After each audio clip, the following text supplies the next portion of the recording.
దేవునికి స్తోత్రం కలుగునుగాక. అందరూ బాగున్నారా?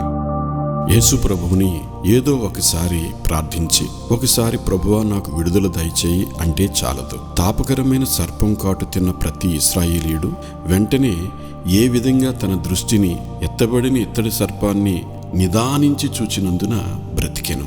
సంఖ్యాకాండం 21వ అధ్యాయం 9వ వచనం. అదేవిధంగా ఓర్పుతో ప్రగాఢ విశ్వాసంతో నిలకడగా ఆయన్ని చూస్తే మనం బ్రతుకుతాం.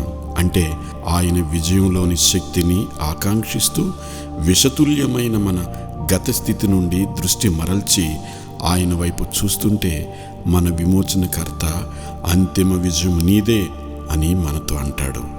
నీ బంధకాలు ఒకవేళ ఇంకా బలంగా ఉంటే నీ ఆత్మ పోరాటం ఇంకా కొనసాగవలసిందేనని గ్రహించాలి. రక్తం కారునంతగా మనం పోరాడుతూ ఉంటే యేసు మన తీవ్ర బలహీనతల్ని, బలమైన బంధకాల్ని జయించగలవాడని అర్థమవుతుంది.